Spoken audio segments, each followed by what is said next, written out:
Ok, sean todos buenas tardes.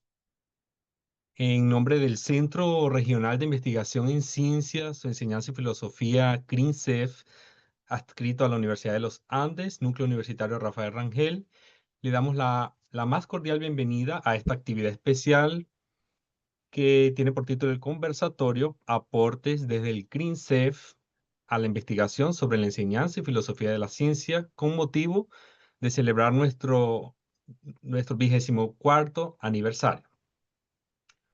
Hoy, más de 2 décadas después, seguimos en reafirmar ese compromiso con la calidad académica, la innovación pedagógica y el pensamiento científico.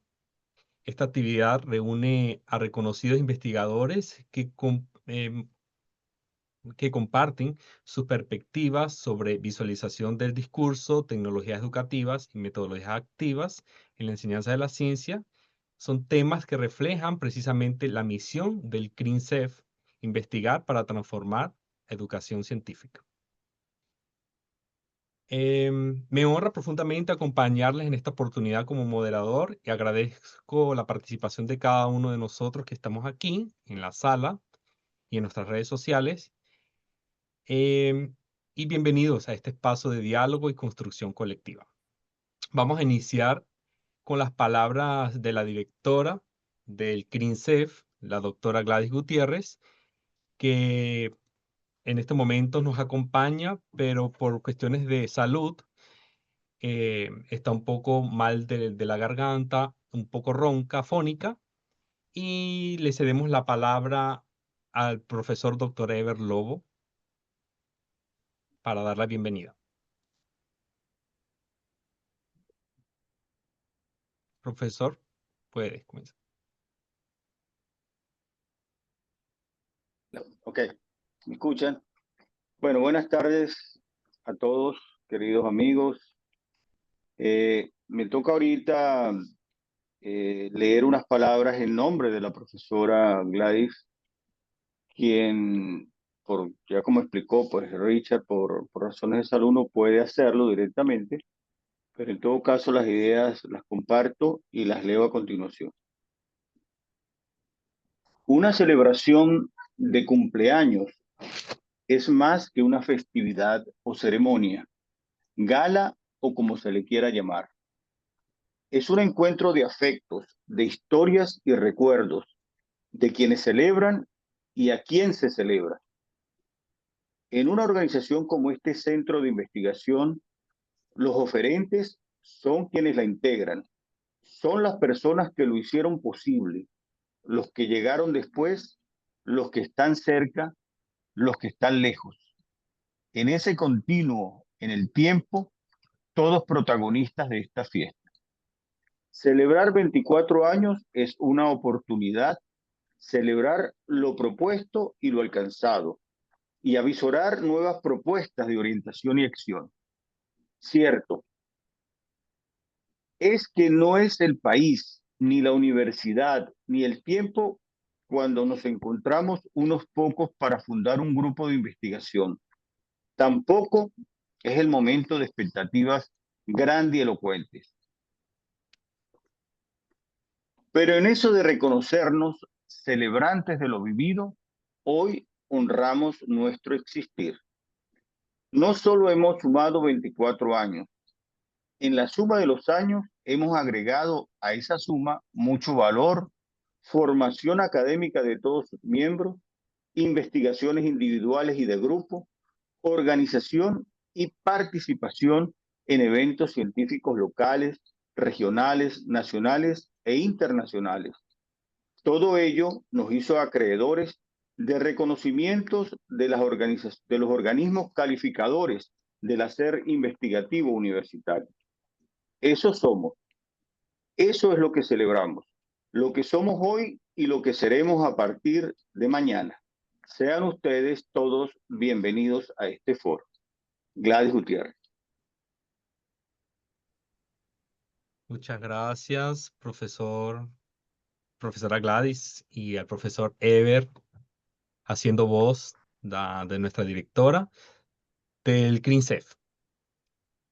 Le cedemos la palabra y la bienvenida a la coordinadora académica de la Universidad de los Andes, Núcleo Universitario Rafael Rangel, la profesora Francis Mendoza, que está acompañándonos el día de hoy. Y también le cedemos las palabras de bienvenida a nuestro evento. No sé si la profesora está conectada.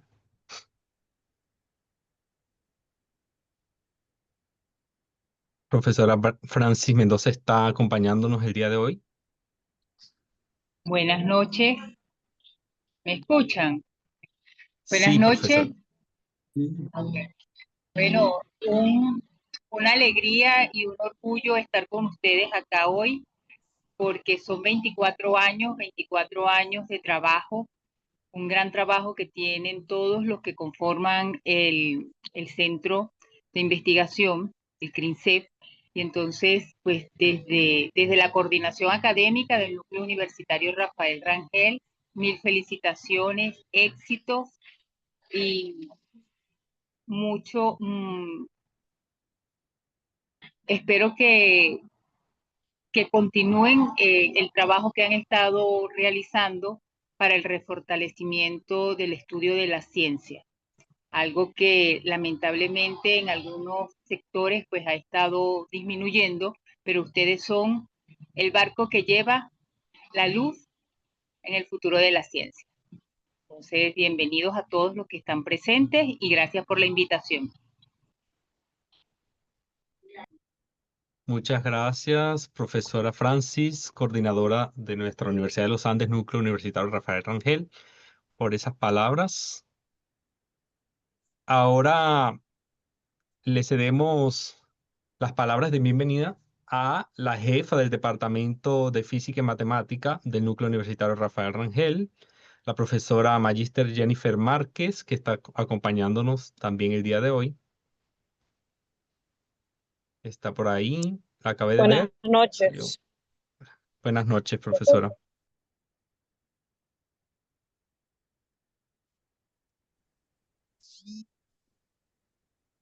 No escuchamos, profesora.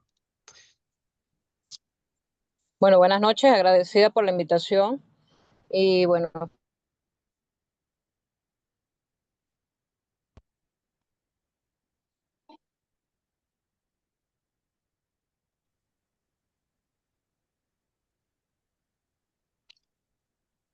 Creo que la profesora Jennifer está teniendo problemas del audio o de señal. Esperemos a ver.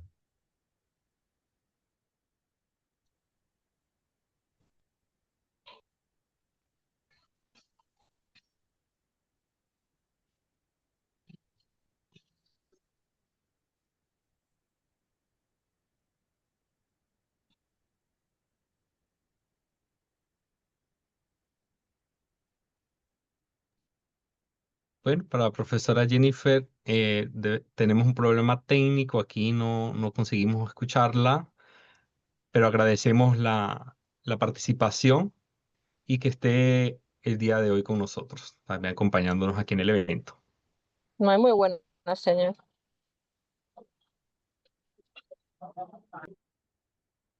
Sí, debe ser la señal misma. Bueno, gracias a todos los presentes. Vamos a iniciar nuestra actividad, el conversatorio, aportes del CRINCEF a la investigación sobre la enseñanza y la filosofía de las ciencias con motivo de nuestro 24 aniversario. Iniciamos la presentación recordando a nuestros invitados, a los ponentes, que tienen un límite de 10 minutos para hacer nuestra presentación. Al final de toda la presentación vamos a abrir un espacio para preguntas o cuestionamientos que ustedes deseen y le damos la palabra. Iniciemos nuestra orden de presentación con el profesor Dr. Eber Lobo, doctor en educación por la Universidad de los Andes, es profesor titular aposentado, jubilado de la Universidad de los Andes, Núcleo Universitario Rafael Rangel, específicamente en el área de física del Departamento de Física y Matemática. La presentación que nos trae el día de hoy es Tecnologías Educativas, Nuevos Desafíos. Profesor, le damos la palabra y vamos a a compartir la presentación. Ok, sí, por favor, si puedes compartir la presentación.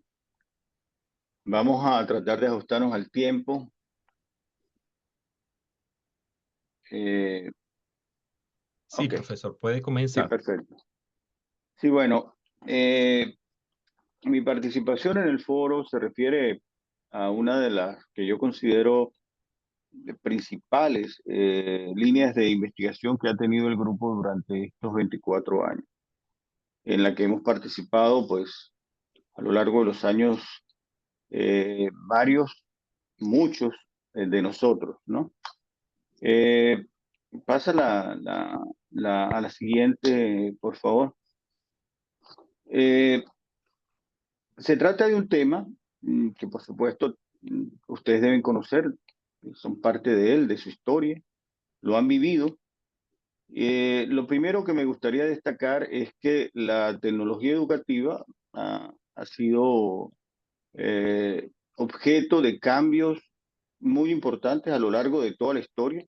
Allí hay un cuadro un tanto burdo de las principales cosas que ocurrieron, digamos, en el siglo XX y XXI, básicamente, ¿no? Cómo desde el punto de vista tecnológico se abordó y se aborda ahora, o se pretende abordar de aquí en adelante el proceso educativo. ¿Qué herramientas, qué recursos eh, pueden ser utilizados para integrarlos en el proceso de enseñanza y aprendizaje dentro del aula de clase? Que básicamente así definimos las tecnologías educativas.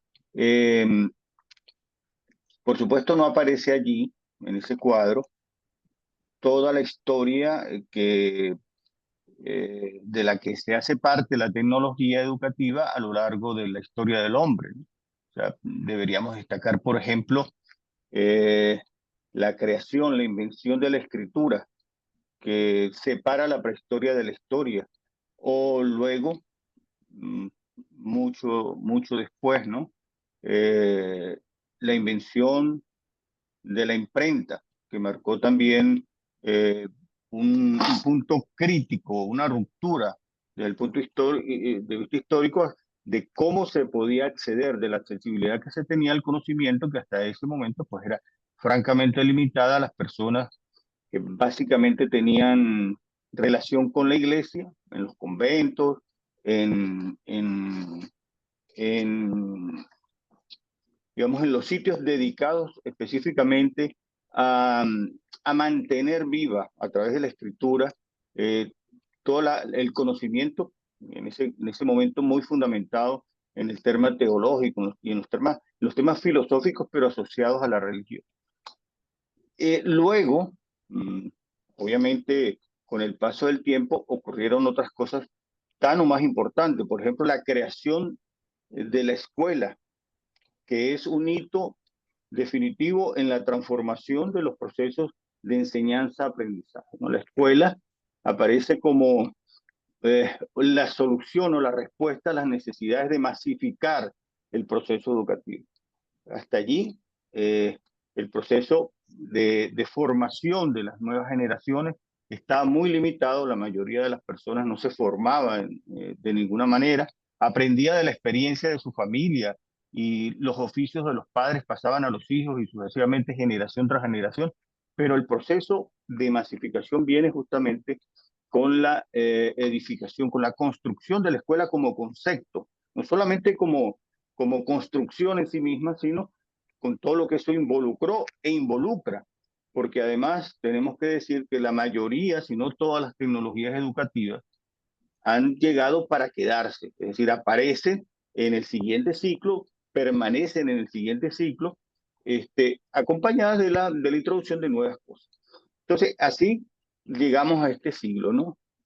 Al siglo pasado primero, con la aparición de las computadoras, la construcción de software educativo, y más recientemente en el siglo XXI, pues el uso de Internet, de plataformas interactivas, como algunos de nosotros tuvimos oportunidad de hacer eh, mientras estudiábamos o trabajábamos como profesores.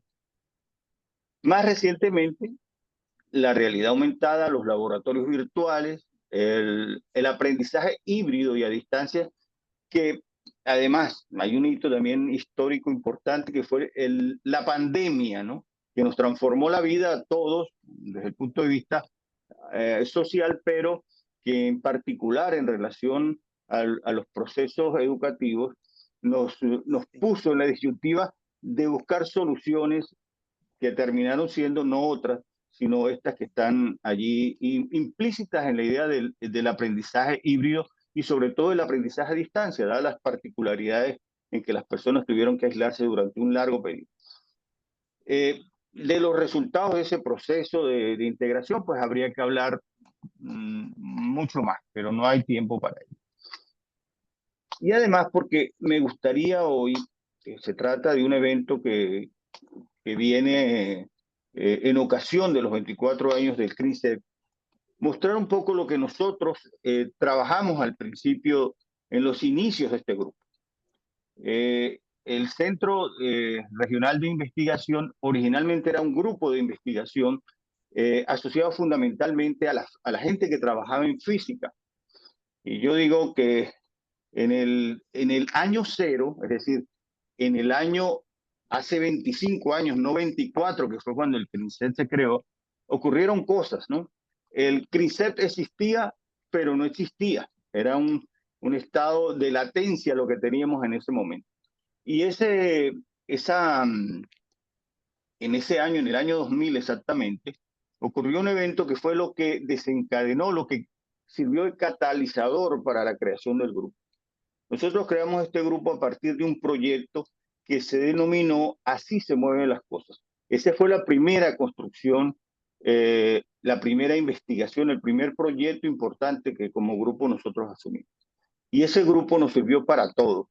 Nos sirvió en primer lugar para comprar equipos que no teníamos, nos sirvió para agregarnos en un grupo a trabajar en conjunto colectivamente que no lo hacíamos, y nos sirvió también para formar a nuestros estudiantes.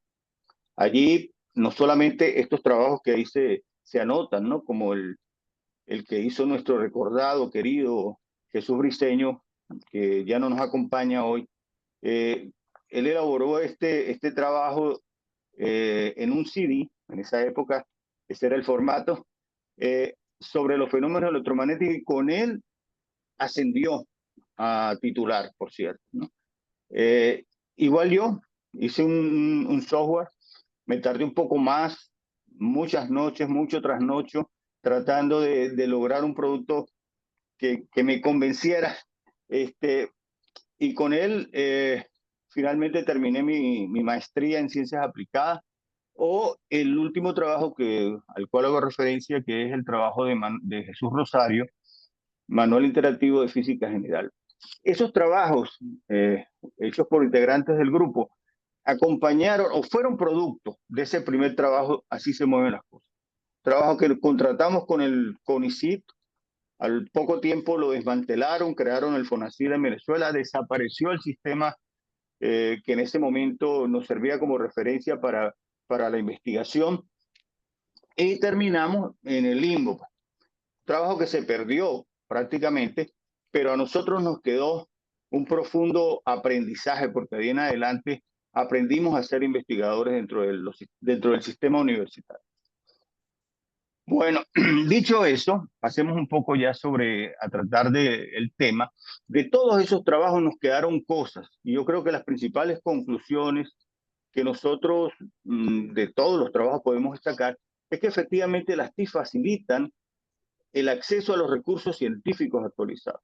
Esa era una realidad, y nosotros lo ensayamos y lo probamos con niños de primero, segundo y tercer grado, de cuarto grado, de quinto, sexto grado, con estudiantes de los liceos, ¿no?, más avanzados. Lo probamos en la universidad. Hicimos muchas cosas. Y estas cosas nos quedaron, ¿no? Ahí traté de destacar algunas de las principales ventajas que vimos, que observamos y que encontramos, y que aparecen, por supuesto, también en las tecnologías que ahora mismo están insurgiendo como nuevas, ¿no? Trabajamos el tema de los simuladores, lo hicimos con bastante énfasis en todos esos software, aparecían simuladores de fenómenos físicos, salvo que trabajamos con el famoso Flash de Adobe, que luego de un tiempo se descubrió que era una puerta para los hackers y fue eliminado, por lo cual precisamente todos esos productos quedaron técnicamente inservibles. Ahora mismo hace una referencia al FED porque ellos desarrollaron con HTML5 todos los programas que uno quiera en física, matemática, en ciencias, y los tiene disponibles desde hace bastante tiempo. Bueno, otras cosas. Beneficios entonces. Motivación y curiosidad científica, visualización de conceptos abstractos, aprendizaje personalizado inclusive. Eso se supone que es lo que nos brinda la utilización de las tecnologías en el aula de clase, con estudiantes de cualquier nivel. Ahora, eso trae aparejado un conjunto de desafíos que también, insisto, aparecen aparejados o junto al surgimiento de las inteligencias artificiales como una herramienta de trabajo en el aula de clase, ¿no? ¿Cuáles son estos desafíos principales? Brecha digital entre los estudiantes, porque esa brecha digital está vinculada, asociada a la brecha social que existe entre distintas escuelas, entre distintas zonas. Va muy aparejada a la capacidad económica que tiene el estudiante para poder acceder. Va relacionada con el nivel de formación que tengan sus padres, su familia, etcétera, el entorno del estudiante. Y porque el acceso a las tecnologías no es fácil, mejor dicho, es muy fácil, pero al mismo tiempo es muy complejo y peligroso. Es desafiante desde ese punto de vista para los jóvenes. El otro tema, falta de capacitación docente, que es un continuo.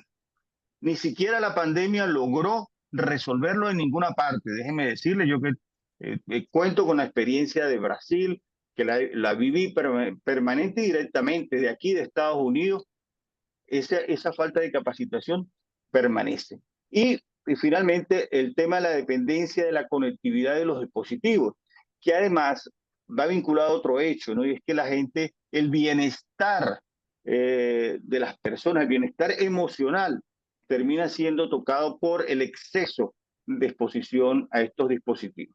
Entonces, todos esos temas son desafíos sobre los cuales pues hay que trabajar. ¿Cómo se vincula eso a las nuevas tecnologías, a las muy nuevas que pudiéramos resumir en inteligencias artificiales? Bueno, fíjense ustedes qué nos trae de nuevo la inteligencia artificial. Nos permite la personalización del aprendizaje según el ritmo y estilo, lo que se denomina aprendizaje adaptativo. Los programas con inteligencia artificial van adaptando el programa, van adaptando los contenidos, el método, etcétera, de acuerdo a cada una de las personas que está utilizando la aplicación. Análisis de datos para detectar dificultades tempranas, que es una herramienta fundamental e importantísima, no solo para el profesor, que lo pudiera hacer a pie, como dicen, ¿no? En el aula de clase, sino para las instituciones, para revisar concienzudamente cuáles son los problemas que sus estudiantes, cada uno por separado, está mostrando. Ofrece asistentes virtuales y tutores inteligentes en todas las áreas, particularmente de interés nuestro en ciencias naturales, pero también en lenguas, por ejemplo. Es muy importante la cantidad de gente que ahorita está aprendiendo idiomas utilizando tutores virtuales. Metaverso educativo. Hay una inmensa posibilidad de conectarse a conferencias, a cursos a nivel internacional con certificación, ¿verdad? De habilidades por vamos a decirlo en español, blockchain, ¿ok? O blockchain.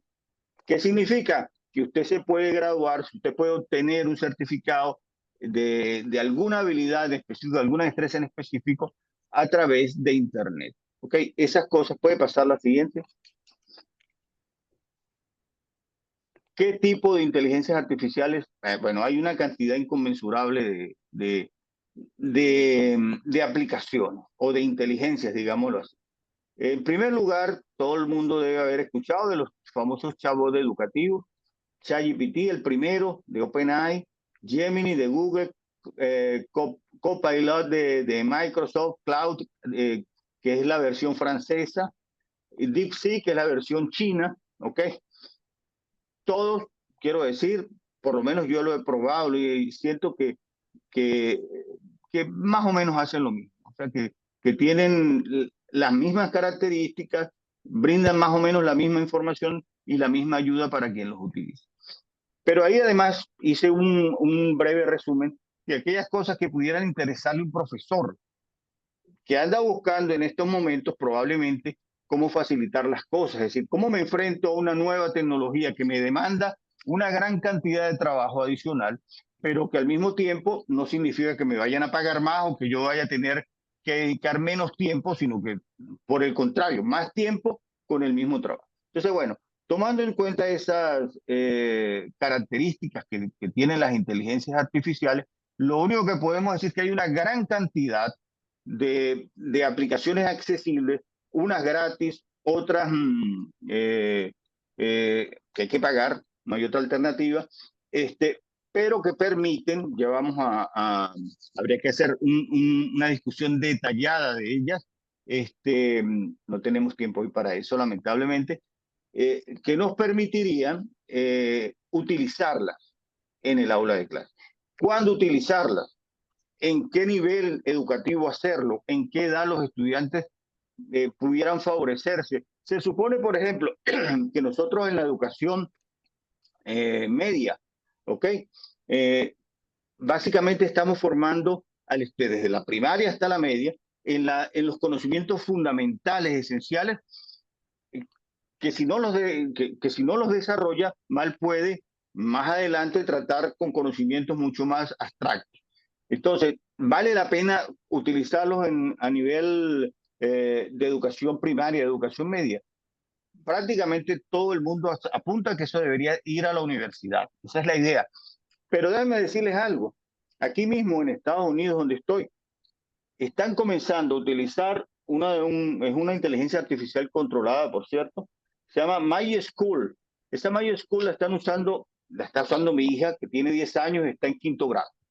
En quinto grado de la escuela primaria, por supuesto. Los están enseñando a utilizarla, porque utilizar las inteligencias artificiales pasa, aunque no lo creamos, básicamente por elaborar lo que llaman un prompt, que es una pregunta, una proposición que uno le hace a la inteligencia artificial para que nos devuelva una respuesta. Esa respuesta puede ser un texto, un documento, una imagen, un video, una página web, es decir, ella nos devuelve según le preguntemos o según le planteemos, le hagamos el cuestionamiento. Ese cuestionamiento es el prompt. En eso es que están formando en este momento a los estudiantes. En la elaboración de prompt que además tengan en su texto, en su contexto, un elemento fundamental, es el elemento ético, que es uno de los grandes cuestionamientos que habría, o de los grandes desafíos que tienen las nuevas tecnologías vinculadas a la inteligencia artificial. Ya sé que no me queda tiempo, me pasé. Les dejo ahí ese pensamiento, no vale la pena que lo lea. Gracias por escucharme y por tenerme la paciencia. Ok, todo suyo. Muchas gracias, profesor Eber. Muy interesante. La verdad es un poco tiempo para profundizar tantos detalles y tantas cosas interesantes para la educación y para la enseñanza de las ciencias. Pero lo que trajo sin duda es muy interesante. Vamos a continuar nuestra presentación con el profesor doctor Fran Daboín, que es doctor en educación por la ULA, profesora del Núcleo Universitario Rafael Rangel, NUR, actualmente instructor eh, de PATES por el programa Simulaciones PATE de la Universidad de Colorado Boulder. Y la presentación del profesor será sobre metodologías activas con PATES para enseñanza y aprendizaje de las ciencias. Entonces, le damos la bienvenida al profesor.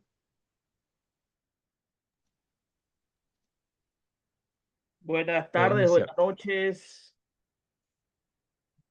Bueno, Justamente en este hilo de continuidad de lo que nos hablaba el profesor Eber Lobo, el CRINSEC nació con unas líneas y con unos padres fundadores, y entre ellos la línea de las TIC es la que ha marcado pues, una larga trayectoria y una gran producción.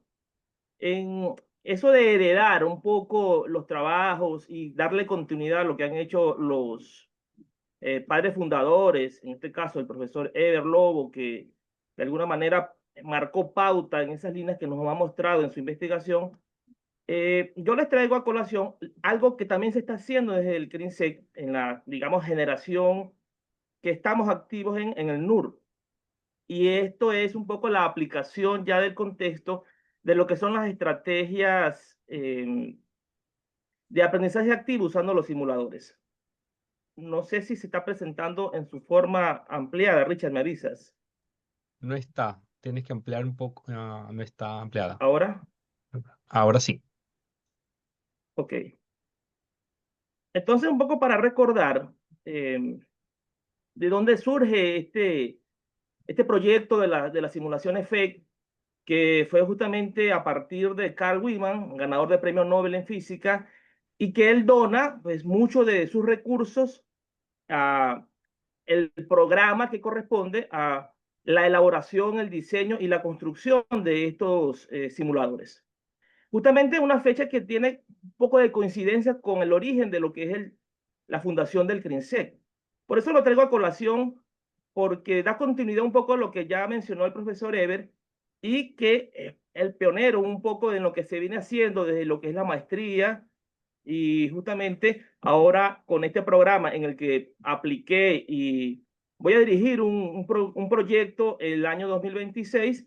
Entonces, nada mejor que traer a colación este elemento de Carl Wieman, que justamente fue el pionero y que sigue apoyando esto a nivel latinoamericano. Entonces, en el 2020 él también ganó un premio Nobel, perdón, un premio GIDAN, que es el premio que se le da equivalente a la investigación educativa, y también donó esto para lo que es el enfoque educativo STEM y todos los recursos que tiene. Entonces, el aprendizaje centrado en el estudiante es lo que ahora justamente han venido convergiendo un poco las disciplinas de enfoques que, bueno, han quedado después de la pandemia como elemento propulsor para tomar en cuenta las ideas previas, construir sobre ellas y, lo más importante, hacer que el estudiante se involucre en un proceso social colaborativo. Entonces, ¿cómo es que se desarrollan justamente con los simuladores este tipo de aprendizaje activo? Básicamente voy a hacerles acá un paneo general de 3 estrategias que corresponden a lo que se tiene dentro del programa de simulación EFFECT, como un programa que capacita a través de la plataforma Coursera y a través del programa de la Universidad de Colorado, que es una estrategia que se denomina indagación con clase entera, clases demostrativas e interactivas y preguntas conceptuales. Entonces, ¿de qué trata la clase entera? Justamente, si vemos acá, es una estrategia centrada en el estudiante, pero que es el profesor el que diseña y es el facilitador, en este caso, para seleccionar una de esas o varias de esas simulaciones que están en la plataforma, que son de acceso libre, gratuito, para descargar, para hasta modificar el código, y que tienen la intención de que los estudiantes lo usen. En esta modalidad es el docente el que proyecta la diapositiva, genera un ambiente de, en este caso, de preguntas, de construcción del aprendizaje a través de qué? De ese proceso dinámico de preguntas del tipo ¿qué pasaría aquí? ¿Qué pasaría si? ¿Qué deberíamos hacer? Y acá vemos una imagen donde ya la dinámica es que el estudiante se involucre desde el inicio. Entonces, ¿cómo es la distribución del espacio? Justamente vemos que cuando son clases masivas, la distribución del espacio es como una clase magistral, salvo que se construye en trabajo de pares, en este caso compañeros que luego de visualizar la demostración o la pantalla de los simuladores, hacen con el profesor intervenciones en función de unos dispositivos electrónicos o intervenciones orales, y así se va llevando la clase entera que llaman con el uso de los simuladores. Durante la clase en FEC, toda la clase del profesor se transforma en un diseñador de escenarios y un copartícipe del descubrimiento. Allí el enfoque no solo es una guía de la actividad, sino que provoca el pensamiento y fomenta una comunidad de aprendizaje colaborativa. Entonces, este diseño de clase entera dispone de una hoja de actividades.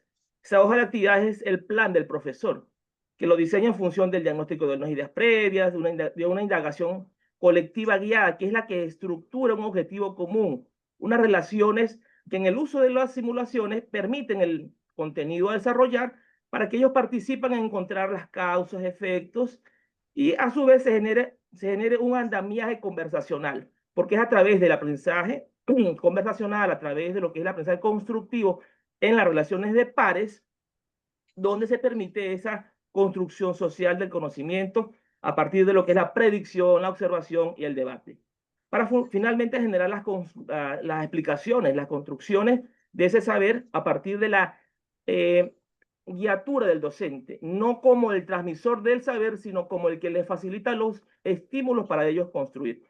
Entonces, lo que se tiene al inicio es una hoja de actividades que lo diseña el profesor en función de un conjunto de elementos característicos como la asignatura, el perfil, las edades, el recurso y otros elementos metodológicos que podemos ahondarlo después. La estrategia número 2 es la clase demostrativa interactiva. Esta tiene una distribución, ven que es distinta ahora, hay una conformación de equipos, de mesones, para que los propios estudiantes entonces trabajen de modo colaborativo. Entonces, esta clase demostrativa interactiva es análogo a la clase entera, solo que la modalidad está orientada a un andamiaje para transformar al estudiante de una situación de un aprendiz pasivo a un aprendiz activo, que observe, que haga predicciones, que razone y que participe. En la anterior no existe hoja para el estudiante, sino que él hace un involucramiento a partir de su participación con lo que el profesor proyecta y estimula con preguntas. Mientras que esta se dispone de una hoja de actividades, una hoja de predicciones para que el estudiante desarrolle cada una de las fases que corresponden a lo que es el uso del simulador, para que cuando el docente disponga de determinado fenómeno para un tema específico, antes de desarrollarlo, antes de activarlo, hagan unas predicciones. ¿Qué pasará así? ¿Cómo desarrollo esto? ¿Qué podrá ocurrir? ¿Qué variables, qué controles puedo modificar? Y eso le va a permitir al estudiante hacer una predicción, primero que nada, a partir de un supuesto, de una creencia, hacer la observación cuando ya el conjunto de estudiantes hace la participación, la intervención, se registra en su hoja todos estos elementos y luego el docente activa la simulación o le permite al estudiante que active la simulación para observar y experimentar los fenómenos. Entonces hay una herramienta de evaluación que le permite a él registrar un poco ese proceso de evidencia de razonamiento de los estudiantes y le sirve como una bitácora de aprendizaje del propio estudiante. Entonces es un insumo tanto para el estudiante como para el docente. Entonces la clase demostrativa interactiva va más allá de una simple demostración. Fomenta el diálogo científico donde los estudiantes confrontan sus ideas, desarrollan el discurso y la escritura de argumentos científicos basados en evidencia, construyendo una comprensión y reflexión. Recordemos que está en una disposición de un arreglo en el escenario de trabajar en pares. A partir de la demostración, a partir de la hoja de trabajo y a partir del diálogo, se establece una dinámica de aula distinta. Un poco los elementos que componen esta clase demostrativa interactiva: una hoja de actividades que está bien diseñada y planeada por el docente, que contiene pues, preguntas que motivan una predicción a partir del uso de la simulación, con algunas capturas de pantalla para que eso permita despertar luego la intervención, tanto lo oral como lo escrito, cuando el profesor la intervenga ya con la simulación. Los trabajos en pares, que es justamente lo que se ve acá en imágenes que ya hemos aplicado en la universidad, justamente en cursos de ingeniería y cursos de farmacia. Hoja de predicciones, que es la que ellos ya empiezan a completar, y con algunas preguntas de tipo de preguntas desafío. Desafíos que le permiten a ellos pensar más allá de lo intuitivo, con todo el diseño de lo que incorporan los simuladores como elementos abiertos para modificar variables y otra serie de aspectos en cuanto a los fenómenos de la ciencia. La tercera actividad o la tercera estrategia es las conceptuales. Esa corresponde a un diseño casi semejante a lo que es la distribución, solo que acá el docente vuelve a tomar un poco lo que es la proyección de esta simulación para presentar un conjunto de preguntas conceptuales desafiantes. Aquí ya el desafío es que se le dan opciones y los estudiantes deben razonar, deben reflexionar e intervenir para que en función de ello esa participación les permita alcanzar zonas de desarrollo próximo. Entonces las preguntas conceptuales involucran la participación de todos los estudiantes y justamente se da a través de un proceso de votación en el que las opciones a elegir pueden ser recogidas a través de estos elementos como tecnologías de clicar o un formulario o hojas físicas que ellos la presenten para ir registrando un poco la selectividad en cuanto a elecciones y luego a los razonamientos del por qué. Entonces ya el estudiante deja de tener su elemento pasivo a involucrarse un poco con las actividades. Entonces son tres grandes estrategias de otras que existen, combinadas con lo que es la clase invertida, con lo que es la enseñanza justo a tiempo, con la que es otras dinámicas propias del aula de un aprendizaje activo con enfoque diverso en la participación del estudiante. Entonces, ¿cuándo se puede usar este tipo de actividades y en qué momento? Bueno, la clase entera, cuando en un inicio de una sesión, cuando se requieren conocer conceptos previos, ideas previas, o generar un conflicto cognitivo, o si quiero también para un desarrollo combinar clase entera con clase demostrativa para un fenómeno, o incluso para un cierre, combinar clase demostrativa con algún tipo de preguntas conceptuales para evaluar las comprensiones en los temas desarrollados y pueda de alguna forma registrarse esas intervenciones, tanto escritas como orales, y en la participación de los estudiantes. Entonces tenemos acá algunas imágenes y algunas indicaciones para la mediación del aprendizaje activo con FEC, combinando algunas estrategias.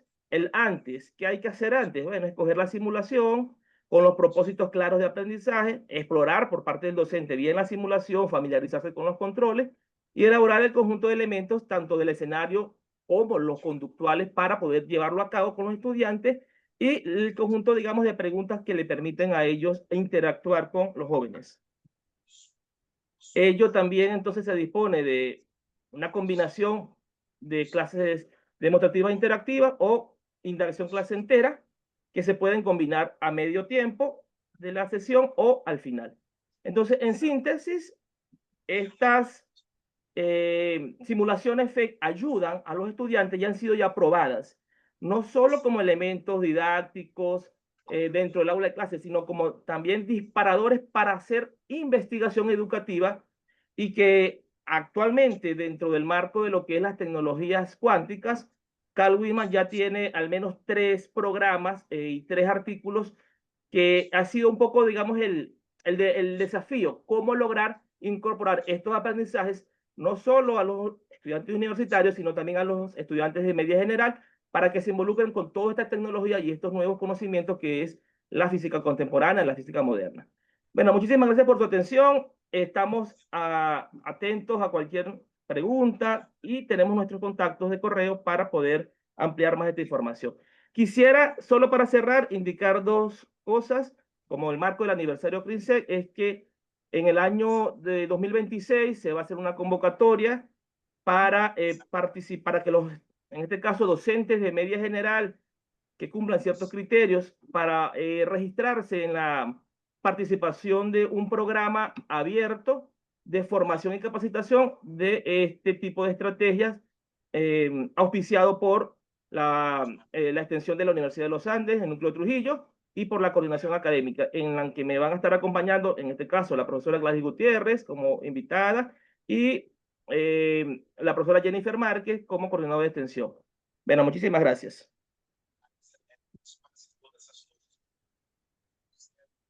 Gracias al profesor Frank por su presentación, muy interesante también, trae bastantes novedades para el área de la enseñanza de la ciencia y lo que necesitamos hoy los profesores que están, y más los que están actuando en sala de aula, ¿no? Ok, para la secuencia vamos a continuar en la secuencia con la profesora doctora Elsie Urdaneta, doctora en Metodología de las Ciencias del Comportamiento por la Universidad Autónoma de Madrid. Es profesora titular de la Universidad de los Andes, Núcleo Universitario Rafael Rangel, y nos trae la presentación Validez y Confiabilidad, el rigor metodológico para blindar la investigación educativa. Bienvenida, profesora Elsie, y el público es todo suyo. Muchísimas gracias. Buenas noches. Por favor, me pones la diapositiva. Estoy realmente muy contenta de participar en este foro en el que celebramos ese 24º cumpleaños de nuestro CRINCEP. Yo entré al CRINCEP invitada más que, porque cuando yo entré, el centro estaba ocupado más de la física. Yo entré, ese no es el mío, yo entré más a colaborar con los investigadores. En ese sentido, pues mi conversación de hoy va a girar en relación a eso, en relación a asuntos que tienen que ver con la investigación. Particularmente voy a hablar de la confiabilidad y validez, porque la confiabilidad y validez son elementos que le dan rigor a la investigación científica y particularmente eso nos sirve para blindar nuestra investigación, para darle solidez. De modo que es importante considerar estos dos aspectos. Cuando nosotros hacemos investigación, cuando hacemos investigación, la podemos hacer desde una perspectiva cuantitativa o desde una perspectiva cualitativa. Y esa consideración de la confiabilidad y la validez va a variar en función de esta perspectiva. La confiabilidad y validez desde la perspectiva cuantitativa se consideran como propiedades psicométricas, mientras que si nosotros estamos trabajando una investigación cualitativa, la confiabilidad y la validez van a ser criterios de la calidad de nuestros hallazgos en la investigación. Vamos a hablar ahora, empecemos hablando de la confiabilidad o la fiabilidad, como también se le dice, como criterio de calidad psicométrica, es decir, si estamos trabajando en una investigación cuantitativa. Si es así, podemos considerar la confiabilidad como el grado de consistencia y estabilidad de las puntuaciones de un instrumento, de las puntuaciones que se obtienen al aplicar un instrumento de medición. Y es simplemente el grado de precisión de la medida. Es decir, que está relacionado, un momentico, está relacionado con el error de la medida. Mientras menor sea ese error de medida, mayor precisión tienen nuestras puntuaciones. Y eso es lo que significa confiabilidad. Cuando nosotros estimamos la confiabilidad, la podemos hacer considerándola como proporción de varianza verdadera, y hay que dar un matiz muy importante, porque todavía uno ve investigaciones donde esto pareciera que no estuviera claro. La fiabilidad o la confiabilidad es una propiedad de las puntuaciones obtenidas de la aplicación de un test o de un instrumento en una muestra específica y no una propiedad inmutable de ese instrumento, de ese test. Es decir, nosotros no podemos decir, yo utilicé este cuestionario que tiene una confiabilidad de 0.85, no, porque hasta que tú no lo apliques a tu muestra, no sabes cuál es el valor de esa estimación. También se puede determinar como haciendo énfasis en la consistencia interna, utilizando modelos factoriales, o si nosotros estamos utilizando estamos trabajando porque podemos trabajar desde la teoría clásica de los test o desde la teoría de respuesta al ítem. Si nosotros estamos trabajando desde la teoría de respuesta al ítem, la aproximación a la confiabilidad se hace a través de la función de información del ítem y a través de la función de información del test. Sigamos. De modo que tenemos que considerar algunos métodos, por supuesto, para esa estimación de la confiabilidad. puede ser a través del coeficiente omega de McDonald, el coeficiente alfa de Cronbach, el coeficiente de Cuder y Richardson. Eso va a depender de cómo sea la escala de medición, si es una escala ordinal, si es una escala continua. Y también a veces el investigador pues se apega mucho a lo que le dé el software que está utilizando, que por lo general da todos esos coeficientes. Lo que nosotros tenemos que hacer como investigadores es tener claro cuál de esos es el que más nos conviene. Y si la perspectiva de trabajo es desde la TRI, utilizaríamos la función de información del test y la función de información del ítem, que hay software especializados para eso. Y además es importante reseñar que la confiabilidad se considera una cuestión de grado de las puntuaciones en la muestra específica. Es decir, no es un asunto de todo o nada. Siempre habrá un valor de confiabilidad en que nosotros vamos a sostener nuestros argumentos sobre la fortaleza y la solidez de la investigación. Si ese valor es alto, pues tenemos alta confianza. Si es bajo, tenemos que ver qué ajustes se hacen en esa investigación.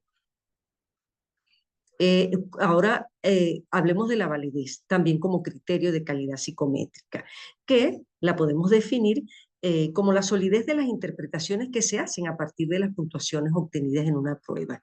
Y es el grado en que la evidencia empírica y la teoría apoyan la interpretación de las puntuaciones obtenidas de las pruebas para los usos que se propone el investigador. Así es como lo establecen la bibliografía especializada, que la producen la ERA, la APA y la NCME, que son tres organismos que están en Norteamérica, pero que son como quien dice los que escriben la palabra, porque la apoyan en investigaciones muy sólidas acerca de eso. De modo que lo que realmente se valida, que siempre tenemos que insistir en esto, no es el cuestionario, no es el test. Es tan común, yo no sé si se seguirá pasando, que te lleguen unos, sobre todo los investigadores más jóvenes, los estudiantes de pregrado: profesor, valídeme este cuestionario. Lo que se valida no es el cuestionario,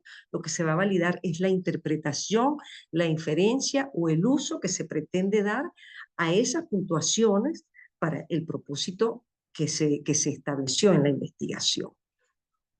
Y la validez es un concepto hoy día que se considera único, y en la literatura especializada ya no se habla de tipos de validez como se hacía en el pasado, que se hablaba de validez de criterio, de contenido, de constructo. Ya no es así, sino que se habla de diferentes fuentes de evidencia que se van a integrar en un único argumento de validez. Existen 5 tipos de fuentes de evidencia de validez. La primera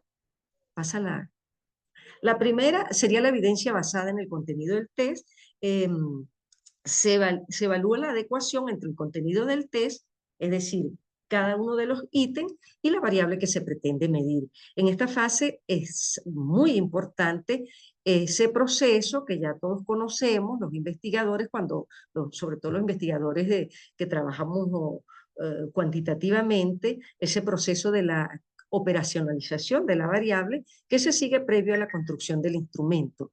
También lo llaman mapa de variables. Eso lo hacemos diseccionando esa variable primero en sus dimensiones, luego en los indicadores, luego en las dimensiones y luego en los indicadores de cada dimensión, y con esos indicadores vamos a ir construyendo cada uno de los ítems o preguntas del test.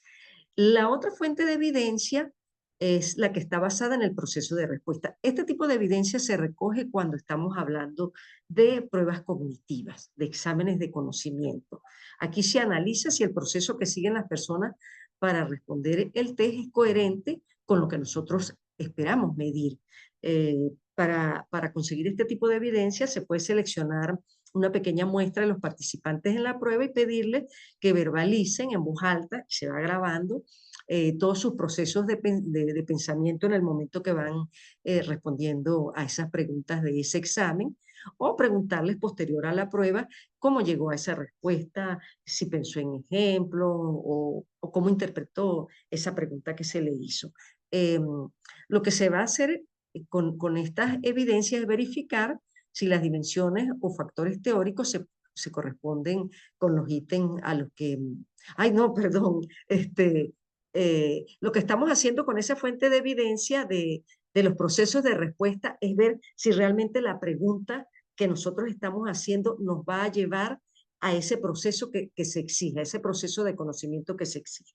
La tercera fuente de evidencia está basada en la estructura interna del test. Acá, esto está muy relacionado con lo que hablábamos de la confiabilidad cuando hablamos de los estudios factoriales, porque aquí lo que vamos a hacer es examinar si las relaciones entre los ítems y las dimensiones del test son consistentes con la definición teórica que nosotros hicimos de la variable.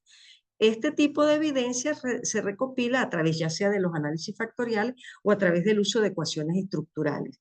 Lo que hacemos es verificar si las dimensiones o factores teóricos cargan en ese factor que nosotros decimos al que corresponde. Podría sonar como un asunto complicado porque realmente es un procedimiento estadístico el que se usa para este tipo de cosas,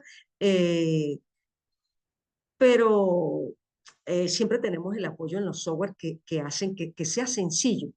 Lo que puede resultar un poco más complejo es la interpretación, pero no es una cosa realmente difícil. Luego tenemos las evidencias basadas en la relación con otras variables. La validez de criterio, que es la misma de toda la vida, que relaciona las puntuaciones, o sea, digo de toda la vida cuando se trataba la validez como tres tipos de validez. Relaciona las puntuaciones del test con alguna medida externa, es decir, con una variable que se dice que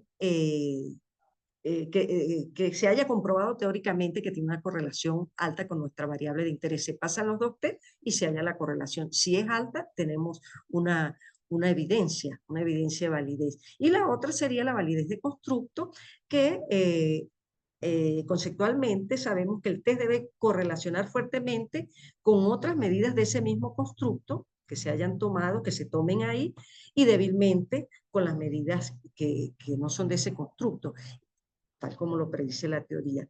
Lo que se hace es una matriz multirrasgo multimétodo, que tampoco es difícil, porque lo que se hace es buscar las correlaciones entre todas esas medidas y se interpretan en función de esa teoría que se está diciendo. Y por último, la quinta evidencia de validez sería la basada en las consecuencias de evaluación, que implica, como el nombre lo dice, el análisis de las consecuencias de la aplicación de esa prueba, las consecuencias intencionadas o no intencionadas, las consecuencias positivas o negativas que pueden tener la aplicación de las pruebas. Los autores, digamos, los padres de esos conceptos, como son Messi y Kane, enfatizan que la consideración ética y social de las consecuencias es parte integral del argumento de validez.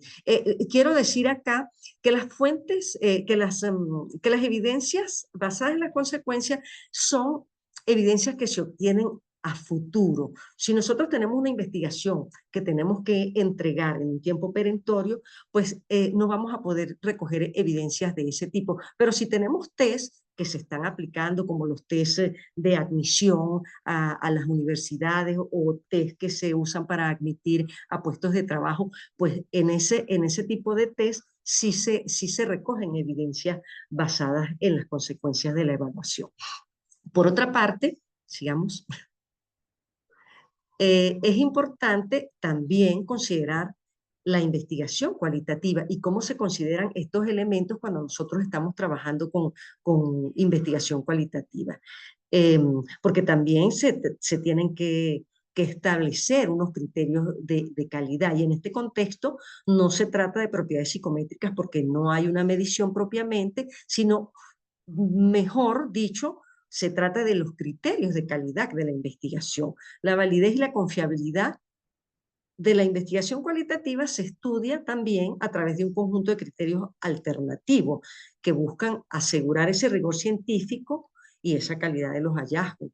En lugar de los términos validez y confiabilidad tradicionales, se utilizan frecuentemente los criterios de calidad que han propuesto Guba y Lincoln ya en el año 1985. Estos criterios son, estos criterios son la credibilidad, la transferibilidad, la dependencia y la confirmabilidad. La credibilidad es equivalente a la validez interna en lo cuantitativo y se refiere a que los resultados son una representación fiel de la realidad o situación estudiada, tal como es percibida y experimentada por los participantes. La transferibilidad equivale a la validez externa o generalización. Consiste en la posibilidad de aplicar o de extrapolar los hallazgos que nosotros obtuvimos en nuestra investigación a otros contextos o poblaciones con características similares. La dependencia es equivalente a la confiabilidad, que lo que busca es la estabilidad y coherencia de los datos a través del tiempo o dentro del contexto, y asegura que si el estudio se repitiera en condiciones semejantes deberían obtenerse resultados consistentes. Y por último, la confirmabilidad, que es equivalente a la objetividad, que se refiere a la demostración de que los resultados e interpretaciones se derivan directamente de los datos y no de los sesgos o opiniones. Para ir terminando, es interesante señalar que cuando nosotros estamos armando nuestro argumento de validez, necesariamente no tenemos que explicarlo con ese detalle dentro de todas las investigaciones, pero sí es importante que en nuestras conclusiones nosotros lo hagamos de tal forma que la investigación tenga esa solidez que requiere, que exige la comunidad científica, que crea que eso sí es verdad, que eso puede generar teoría. Y bueno, con esto he terminado, de verdad que esto da para mucho, porque además se requieren muchos detalles, se requiere afinar muchísimo, pero es importantísimo que tengamos en cuenta que la investigación requiere el consenso de la comunidad científica. Muchísimas gracias por su atención.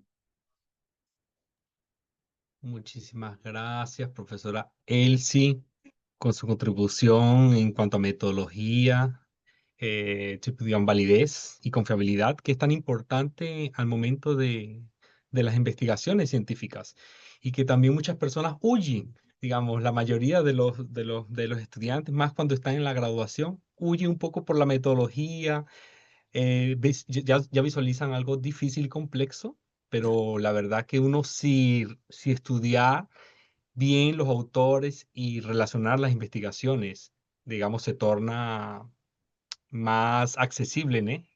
Y más interesante de estudiar. Gracias, profesora Elsie. Gracias a ustedes.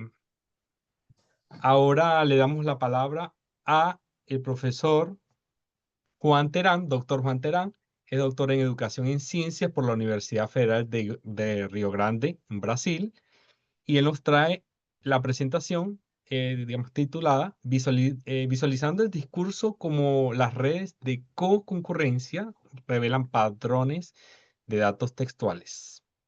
Bienvenido, profesor, y eso Buenas es. noches, estimados. Muchas gracias por la invitación. De verdad es un placer, un gran orgullo estar aquí con ustedes compartiendo y hablando sobre lo que nos constituye, lo que el GRINCE ha hecho en cada uno de nosotros. En mí, soy una de esas voces que dio los fundamentos para ser un investigador independiente, desde los estudios de educación comparada que hacía con el profesor Eber Lobo en el trabajo de grado, estudios cualitativos con la profesora Gladys en el maestrado y luego un reencuentro con el profesor Everlobo aquí en Brasil para el doctorado, con el cual trabajamos con el pensamiento complejo. David Grinze, en mi caso, ha sido parte de mi formación y lo llevo siempre en mi corazón. Hoy quiero compartir uno de esos constituyentes que he aprendido durante estos 20 años que he participado en el GRINCE, que es combinar a la estadística para hacer investigaciones cualitativas y cuantitativas. Yo estoy en esa triangulación, digamos.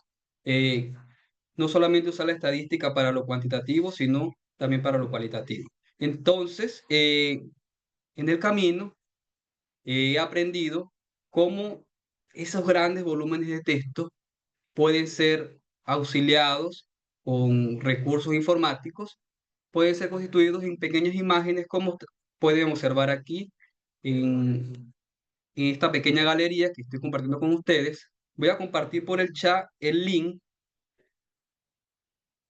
para que puedan accesar a esa información, porque construir estas redes, estos mapas temáticos para, digamos, escuchar lo que dice el texto, visualizar lo que dice el texto, los elementos latentes que muchas veces el autor no los dice en el texto, o si los dice, él no se da cuenta que lo está diciendo. Entonces, esas palabras que están escondidas pueden ser encontradas con la ayuda de, de estadísticas. Como es un tema muy complejo, solamente voy a presentar cómo ustedes pueden seguir ese modelo y para replicar esas visualizaciones con textos de su interés. Pueden ser entrevistas, documentos, siguen una metodología, es análisis de contenido. No voy a entrar en esos detalles porque me extrapolaré en el tiempo. Bueno, en ese link que compartí con ustedes está la información de cómo generar y está el proyecto, está el código, no voy a explicar el código, pero en el proyecto, si ustedes dan clic en este botón, va a ir al repositorio donde está explicado los objetivos, las características, las funciones, qué se necesita para poder generar esas visualizaciones sin tener una supercomputadora, sin pagar programas como Atlas-T o otros programas. Existen programas libres como Iramutegi que permiten hacer estos mapas temáticos. Aquí estoy facilitando un método que pueden hacer desde el navegador. Por eso estoy compartiendo el navegador para indicar los pasos. También está el paso a paso para hacerlo en el computador, en su computador personal, pero este será un poco más complejo. Entonces, si ustedes llegan aquí a este repositorio, el primer documento se llama clúster temático.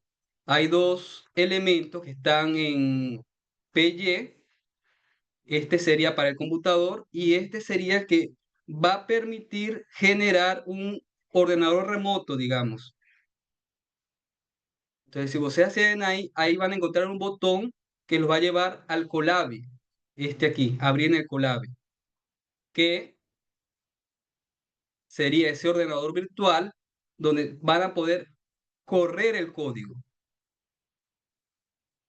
Cuando ustedes entren aquí, tienen que conectar al servidor. En la parte superior derecha, conectar. Él demora unos 15 segundos. Y una vez que estén conectados, vamos a necesitar del archivo de texto donde están las entrevistas, los extractos e informaciones. Yo tengo un ejemplo en la base de datos, aquí en el repositorio, que se llama extractos. Voy a descargar él.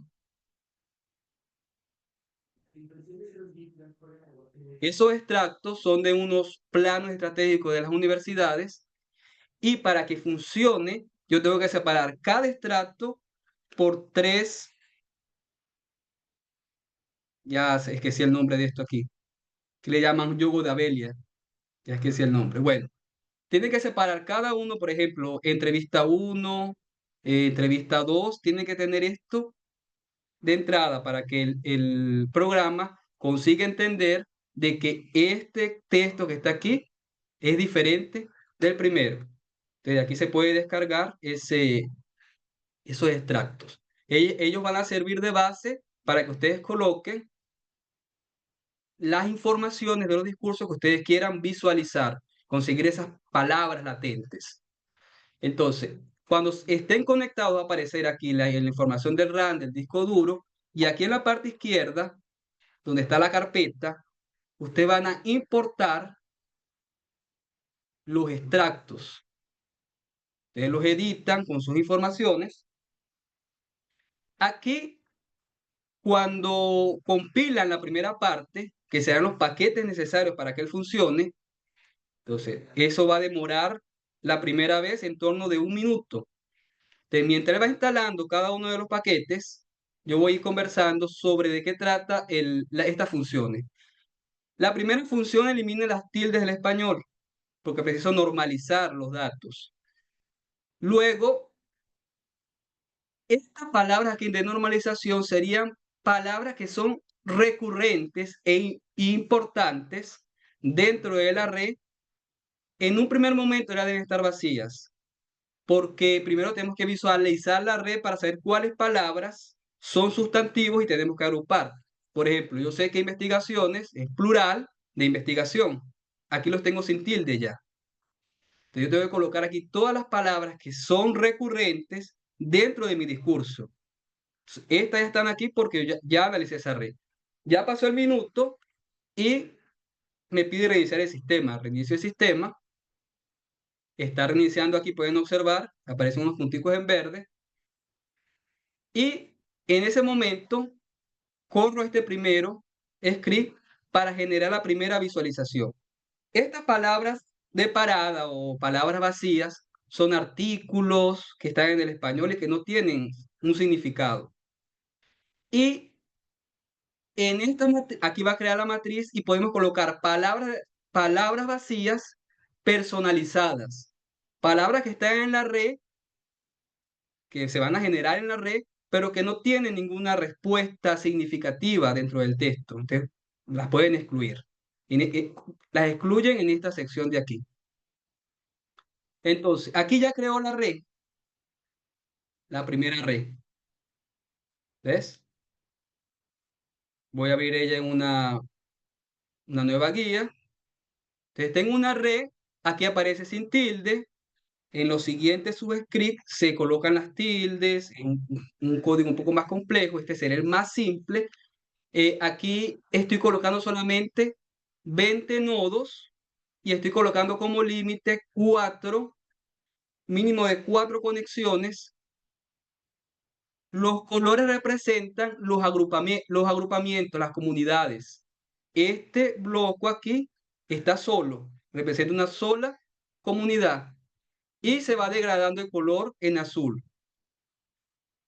Aquí se pueden hacer las inferencias agrupando esas palabras. Esto sería un mapa temático, se puede llamar una red o un mapa temático. Ustedes pueden salvar ese documento desde aquí, del lado izquierdo, hacer descarga. Como ustedes dicen el número de elementos. Al final, aquí están las funciones, donde dice bloque de ejecución principal. Ustedes dicen cómo se llama el archivo que él va a analizar. En este caso se llama extractos, el que yo estoy importando. El nombre que va a tener la imagen. Este número 20 serán los 20 nodos. Yo puedo colocar 50. Quiero saber cuáles son las 50 palabras más recurrentes. Y aquí van a aparecer palabras, por ejemplo, que no tienen significado. Yo tengo que colocarlas. ¿Dónde?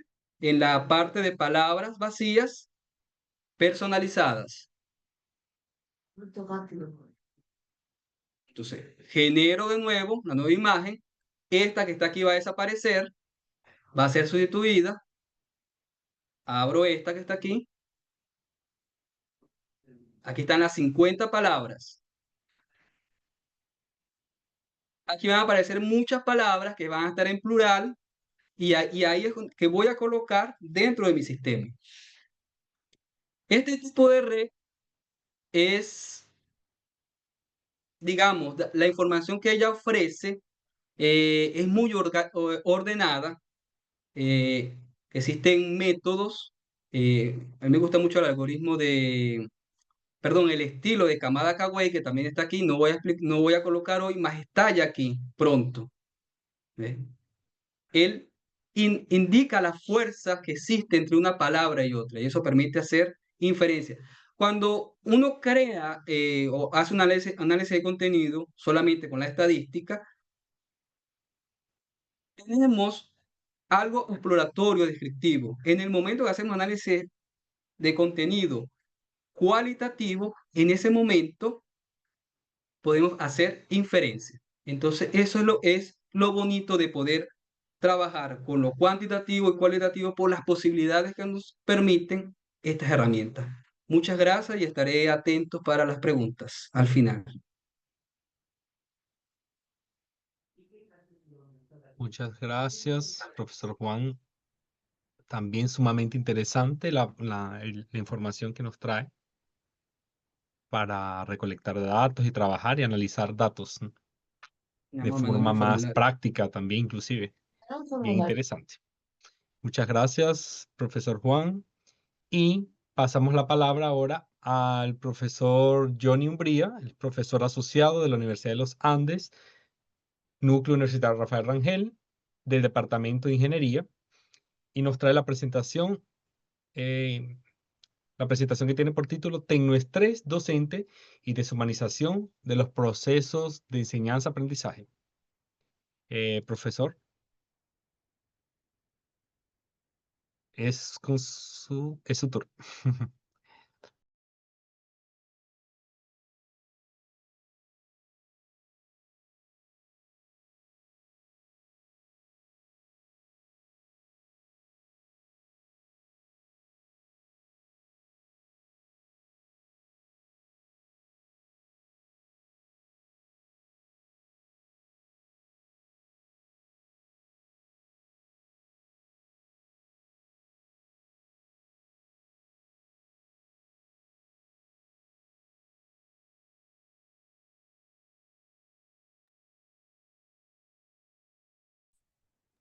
No estamos escuchando, profesor.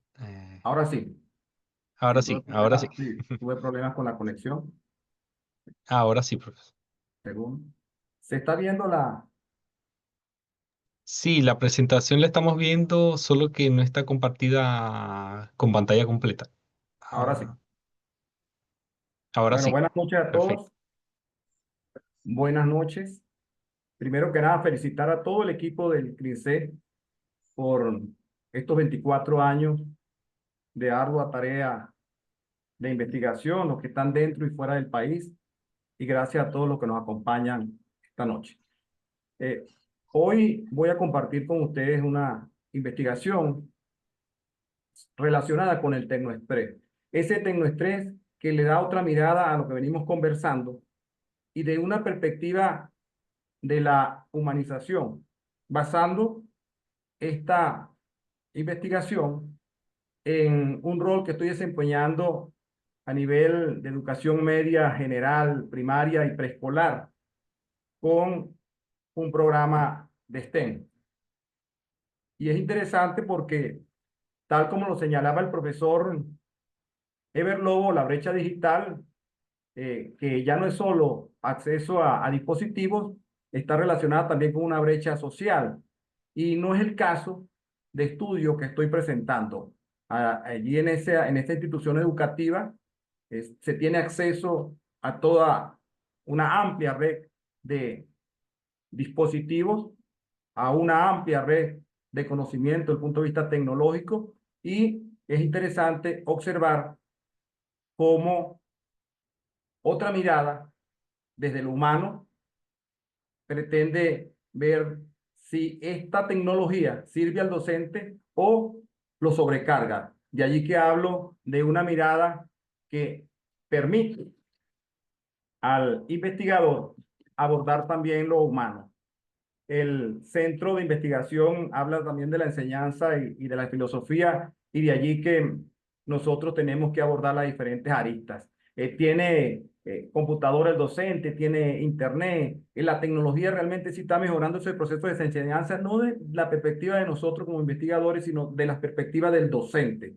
Usan esas plataformas digitales como se tienen que usar. ¿Están de acuerdo en ellos con manejar esa tecnología tal y como la están manejando, o es obligatorio que lo hagan? Esto nos lleva a hablar de la capacitación por un lado, pero por otro lado también de la sobrecarga que en muchos casos representa el manejo de este tipo de tecnologías para los docentes. Esa otra mirada nos lleva a nosotros a hablar de la hiperdigitalización sin la formación pedagógica adecuada. Lo señalaba el profesor Eber en su presentación, pero también la falta de tiempo para planificar como obstáculo, que era lo que se recogía al conversar con muchos profesores de diferentes instituciones educativas.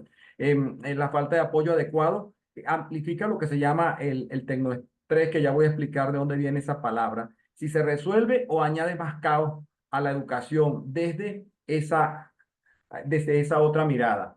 Entonces nos encontramos con muchos educadores que van más allá de sus compromisos dentro de las instituciones educativas y se comienza a difuminar esos límites entre la vida laboral del docente y su relación en su hogar, con su casa, con sus hijos, se llevan el trabajo al hogar y eso lleva obviamente a una desconexión emocional como un mecanismo de defensa y buscando ese equilibrio que no se encuentra. Y allí está el peligro de no saber usar la tecnología y que esto se nos convierta en docentes que se han visto como aquellos solamente hacedores de datos sin tener la calificación y el tiempo suficiente y genera obviamente una situación desde el punto de vista personal que tiene afectaciones directamente en su salud. Aquí estamos hablando entonces de un término que no se utiliza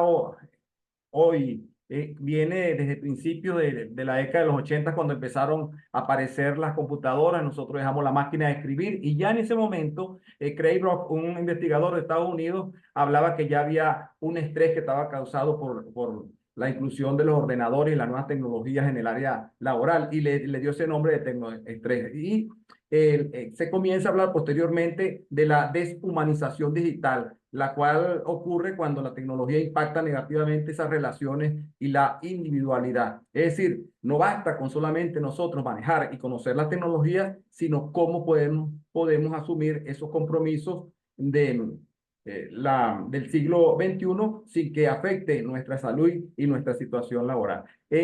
Decimos muchas veces los estudiantes no ponen atención porque están con un celular en la mano, pero nos encontramos nosotros mismos como docentes a veces no haciendo uso efectivo de la tecnología, sino solamente haciendo revisión de las redes sociales y otro. Esto lo encontramos, esto es una crítica constructiva hacia nosotros mismos los educadores. Mucho estrés por un lado, pero no hacemos un uso eficiente muchas veces de lo que nosotros tenemos acá y solamente nos encargamos de estar publicando en las redes sociales tipo de información que no se relaciona directamente con el uso de la tecnología con fines de la enseñanza-aprendizaje. Recogiendo todo esto, se planteó una investigación en una institución educativa que cuenta con todos los recursos que no cuentan otras instituciones, y se estudió allí el impacto del tecnoestrés docente y la brecha digital ética en la percepción de eso que llamamos deshumanización en los procesos de enseñanza-aprendizaje, para proponer un marco para rehumanizar ese entorno educativo virtual. Se establecieron preliminarmente 5 objetivos específicos y se operacionalizó la variable y se tomó una prueba piloto allí con 18 docentes, 9 de primaria y 9 de media general. Una vez que se operacionalizó la variable y se construyó un instrumento piloto, se obtuvieron algunos resultados.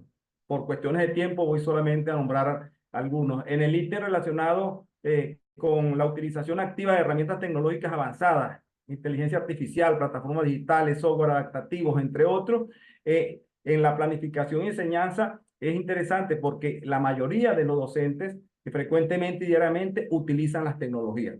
Allí estamos hablando que inclusive uso de la tecnología administrativa, software, que ya el profesor no pasa la asistencia con una lista, sino que directamente lo hace a través con su voz nada más. El que no vino, entonces queda inasistente. Pero eso le quita tiempo al docente y dice en qué momento, cuántos minutos nos están quitando del aula de clase. Pero el ítem 5 es bien interesante porque habla sobre la ansiedad que siente el profesor o la frustración significativa por la constante necesidad de aprender y de dominar herramientas tecnológicas que le exige la institución educativa. Y un alto porcentaje pues dice que sí, que está de acuerdo y totalmente de acuerdo en que sienten mucha ansiedad y frustración porque no manejan bien toda la tecnología. Nosotros en la universidad tenemos una mirada más de avanzada, pero los profesores de educación básica, de educación primaria, sienten esta frustración de acuerdo a esta prueba que nosotros tenemos a la mano y que vamos a validar posteriormente. La institución proporciona capacitación técnica y pedagógica de alta calidad para el uso de esas tecnologías y la mayoría de los profesores dicen que sí se la suministra. Le suministran infraestructura técnica, cursos, es confiable, los estudiantes avanzan, pero cuando se les pregunta cuál es la principal limitación que sienten los profesores en esa en esa parte cuál es el obstáculo que enfrentan para integrar esa nueva tecnología. Si se le dice que marque solo uno, la mayoría de ellos marcó que el tecnoestrés, ¿sí?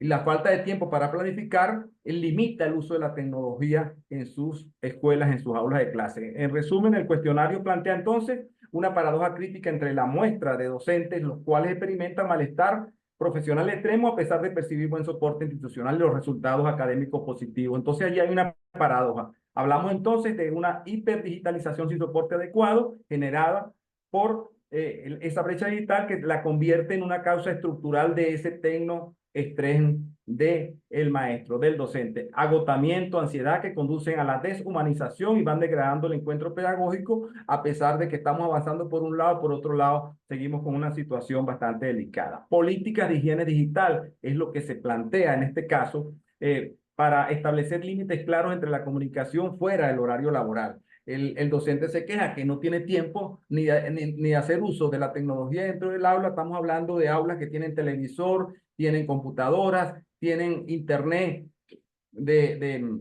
muy buen internet. O sea, tienen toda la tecnología, pero dicen, bueno, usando tantas tecnologías, ahora te damos poca clase porque no hay esa interacción social como la que se daba otrora. Entonces, es muy paradójico.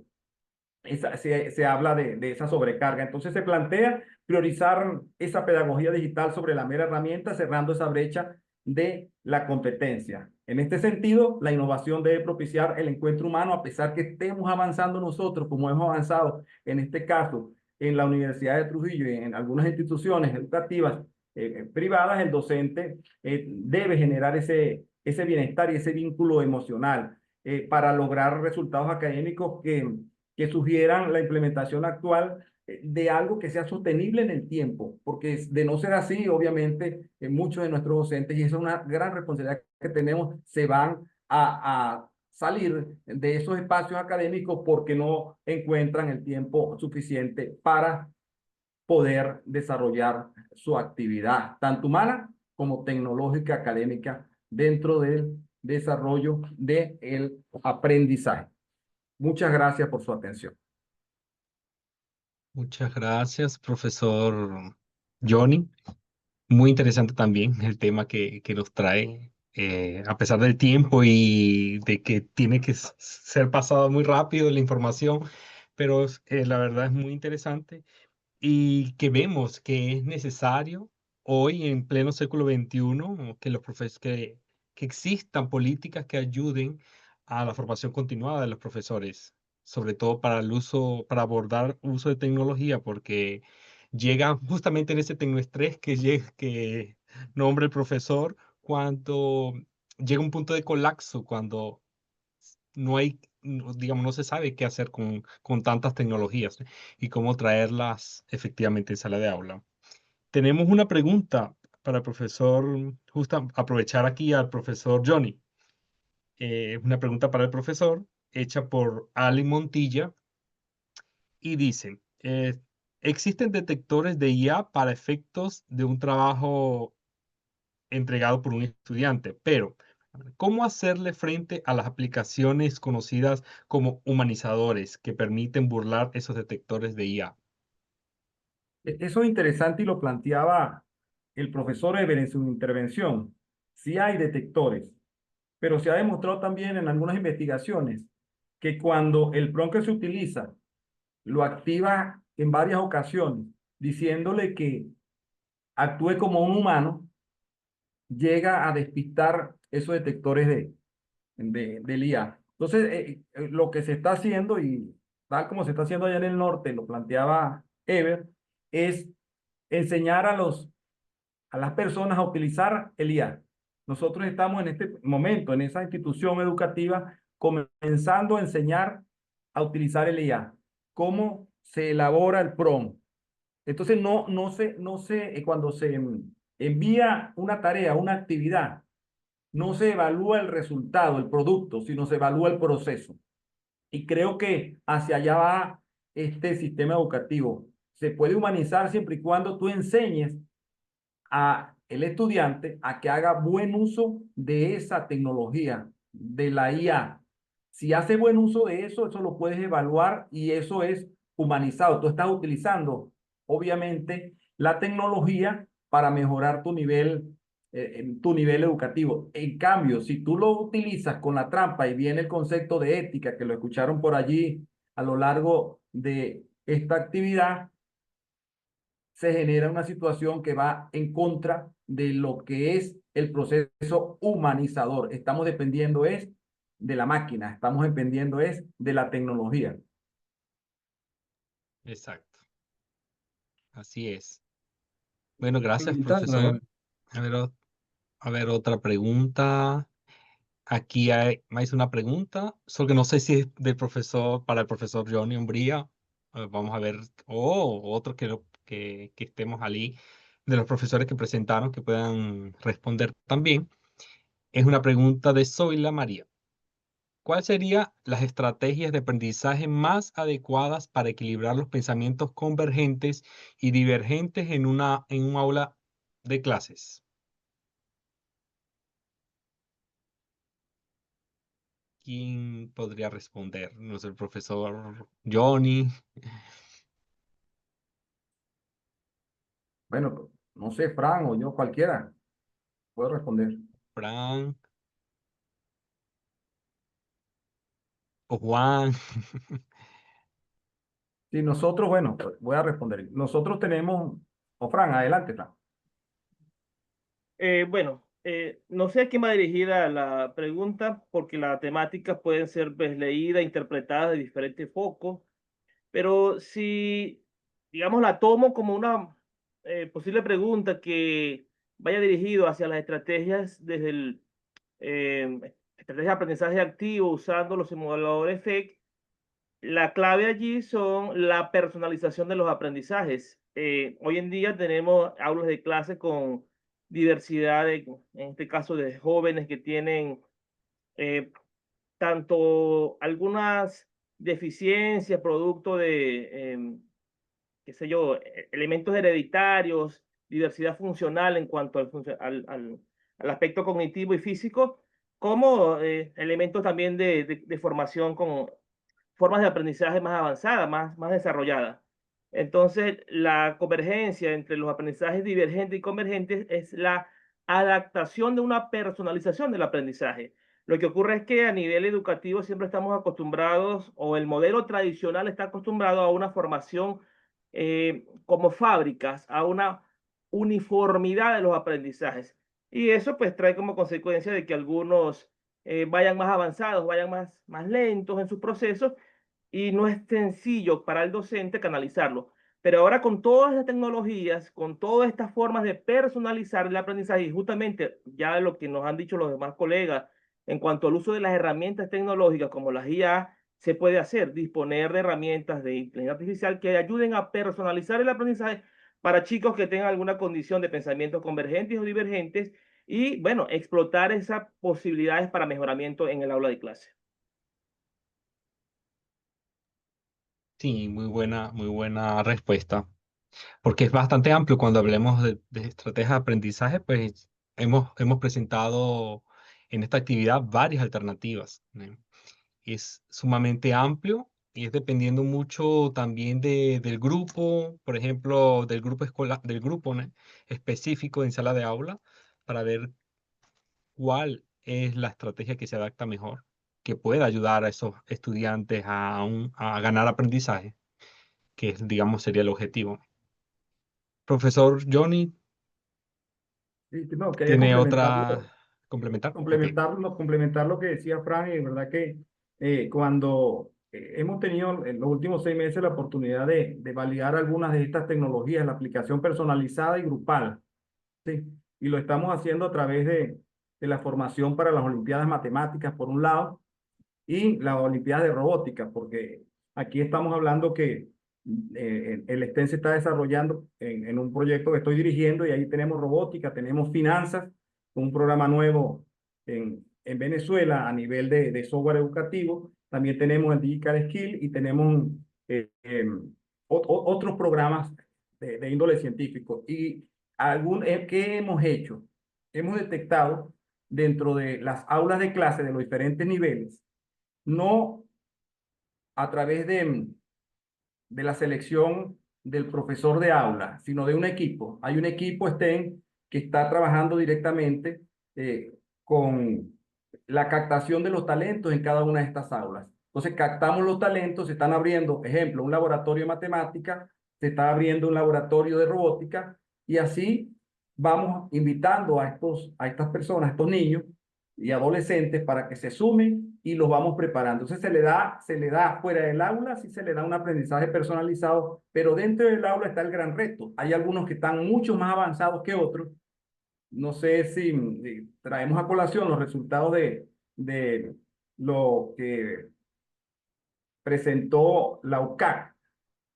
El promedio nacional en Venezuela está en 8 puntos en el área de matemáticas, en habilidades verbales está en 7,5. Nosotros tuvimos la oportunidad de reunirnos con el equipo que realizó estas evaluaciones y qué análisis sacan ellos de esto, que muchas veces solamente se señala al estudiante porque tiene esas limitaciones, pero los problemas también los encontramos en los profesores que no dejaron de estudiar y no tienen las competencias para poder capacitar a muchos de estos estudiantes. Estamos hablando de un estudio realizado en toda Venezuela. Pero bajo esa premisa nosotros hemos tomado la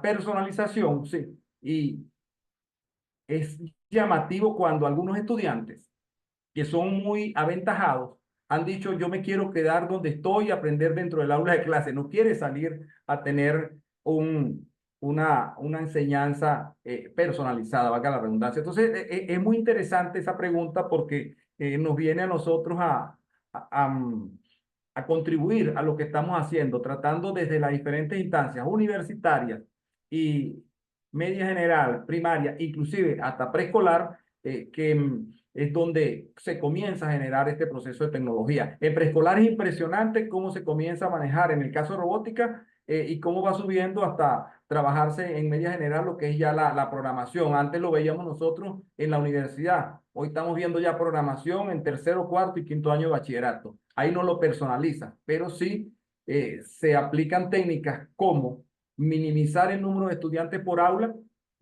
Nosotros llegamos y determinamos como una buena práctica educativa 25 estudiantes, no los 40 que se tienen en el sector privado, y eso obviamente ayuda a ese proceso de enseñanza-aprendizaje.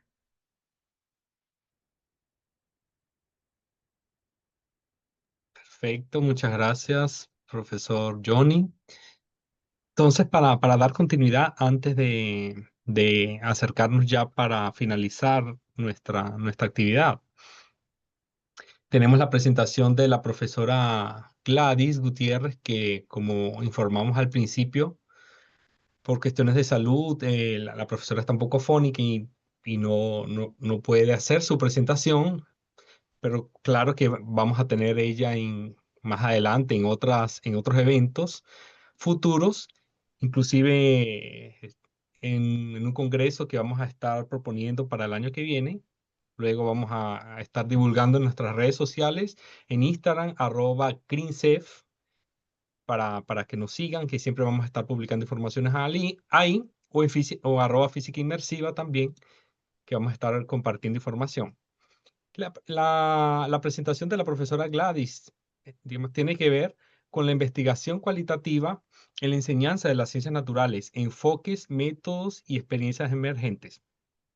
Ideas muy interesantes que la profesora me pidió digamos, que compartiera con ustedes. Por cuestión de tiempo, rápidamente voy a mostrarles las ideas principales aquí. No sé si, Fran, están viendo la presentación. ¿Quién me confirma? Sí, ¿no? No sé quién me confirma. Fran, ¿está ok? Mm. Juan, ¿están viendo la presentación? Sí, está ok. Sí, se ve bien, pantalla completa. Ok, la investigación universitaria constituye un espacio adecuado para para formular diagnósticos, premisas de actuación y nuevas formulaciones acerca del cómo y cuándo, el por qué y el para qué de los procesos de enseñanza y aprendizaje de las prácticas educativas y de la integración de conocimientos y valores. Básicamente, digamos, para nutrir esas ideas, tenemos la investigación en la enseñanza de las ciencias, específicamente brindando enfoques conocidos como, digamos, por medio de la medición, la predicción y la generalización, que explican lo cualitativo y además de que contribuyen, sí, para comprender significados a las personas, para atribuir a sus experiencias, además de dinamizar, digamos, digamos, los contextos educacionales y y esos contextos ayudan a configurar fenómenos y prácticas sociales y culturales que determinan lo que se conoce hoy como investigaciones cualitativas. Como pueden observar ahí, tienen varios enfoques, orienta a un componente empírico a analizar ideas, conocimientos, actitudes, habilidades, y eso de los estudiantes y de los profesores. Cómo abordar los trabajos en sala de aula, bien como las informaciones y las ideas que trajo el profesor Johnny también, que encajan perfectamente en estas ideas. Ubicar un componente teórico al escoger el conocimiento producido por una teoría en donde se discorre acerca de lo observado o de un fenómeno específico. Arregla el componente metodológico, lo delinea a una sucesión operativa en donde lo empírico se proyecte hacia lo teórico, ¿cierto? La investigación cualitativa puede definirse así como un enfoque de indagación y búsqueda, orientando siempre a comprender significados, interpretaciones y experiencias de los sujetos en un contexto natural para comprender aquel fenómeno, sea complejo o sea también simple, ¿no? Dependiendo mucho del contenido específico, para agregar a esos conocimientos. También se habla o se fundamenta la investigación cualitativa en epistemologías interpretativas y constructivistas que conciben justamente un conocimiento social o una construcción social histórico, básicamente basado en Vygotsky, que trabaja justamente con esas interacciones sociales, digamos, para citar a un autor específico. Con relación a los tipos de investigación cualitativa, bueno, tenemos en los estudios etnográficos, que es comprender las prácticas culturales y sociales a partir de un grupo, observar los participantes y cómo se introducir plenamente en esos contextos, ¿ok? Y también tenemos los estudios de casos que facilitan el análisis profundo de una situación particular para comprender su complejidad contextual. Dentro de esos tipos también de investigación cualitativa tenemos investigaciones fenomenológicas, que emplea estudiar relatos, experiencias, enseñanza, aprendizaje desde la perspectiva de los estudiantes y los profesores, identificar las estructuras comunes, los datos cualitativos, que bien también la profesora Elsie habló sobre cómo tratar datos cualitativos de forma confiable y validada. También tenemos profundizar en las teorías fundamentadas, en desarrollar las teorías, analizar y sistematizar datos para generar también y proponer, bueno, tal vez algunas teorías directamente o indirectas, fundamentadas en una realidad observable, y eso forma parte de una investigación cualitativa para observar los fenómenos, estudiarlos a profundidad y generar unos resultados. También dentro de esos tipos tenemos la narrativa, que se fundamenta en la recolección y análisis de historias personales y profesionales. Esa es una área bien interesante también para los que les gusta abordar esa parte de investigación. Y la investigación en acción, que combina la investigación participativa activa en grupos sociales a resolver problemas de maneras colaborativas, reflexivas, flexibles y prácticas. Estoy pasando la información así sumamente rápido por cuestión de tiempo. Dentro de las técnicas cualitativas tenemos esas opciones. la entrevista, el grupo focal, las observaciones participantes, análisis documental, análisis de discurso y narrativas. Tenemos también los procedimientos cualitativos tienen criterios de rigor y validez en la investigación cualitativa, bien que la profesora Elsie ya presentó varias características importantes. Vamos a resaltar la investigación cualitativa que mire criterios como credibilidad, la transferibilidad, la dependencia y la confirmabilidad, asegurando que las interpretaciones sean coherentes, y la triangulación de fuentes y técnicas como validación de participantes, la reflexibilidad del investigador, y esas son estrategias que garanten el rigor y la solidez de, digamos, de una buena investigación al momento de validar esos criterios, en ese tipo de procedimientos. Parte digamos, la profesora trae algunas ideas aquí con relación a investigaciones emergentes. Ella cita 3 investigaciones aquí interesantes que ustedes pueden inclusive buscar en sus publicaciones. El desarrollo cognitivo en cursos de física moderna según la teoría de campos conceptuales de Bernold, que fue presentada como tesis de estudio en la maestría del doctor Juan Terán. Otra investigación, interpretación de la función de la onda de Schrödinger y la repercusión en su aprendizaje, que fue presentada en la tesis de estudios de la maestría de Juan Terán también. Y deja una referencia aquí de un libro, Estrategias de Aprendizaje, compilado por los docentes investigadores Jesús Briceño, Ever Lobo y Juan Terán. Ustedes, digamos, pueden tener acceso a esas investigaciones y a esas publicaciones para quien tiene interés, específicamente en el área de enseñanza de la física, ¿cierto? Seguramente vamos a tener a la profesora en nuestras próximas actividades para profundizar aún más sobre esos contenidos. Y para cerrar e ir finalizando, a ver si tengo otras preguntas aquí. La verdad no son preguntas, algunas son comentarios para el profesor Juan Terán, que Elsie Urdaneta le encanta ese trabajo que desarrolla integrando el uso de la estadística en la investigación cualitativa. Los resultados son muy iluminadores siempre que orienta y conocer al estado del arte, de algunos objetivos de investigación. Aquí hay una pregunta, o tal vez una pregunta así de Luis Alfonso Briceño. Dice que las IAs detectan plagio inclusive en producciones anteriores a su uso. La dificultad antes eh, antes que combatir es probable acompañar el proceso de generación, filtro e interpretación. Bueno, no fue una pregunta, fue un comentario, la verdad, de Luis Alfonso con relación al... Existen sí muchos software que detectan justamente plagio generado por la IA. Yo inclusive ya probé algunos gratuitos, ¿no?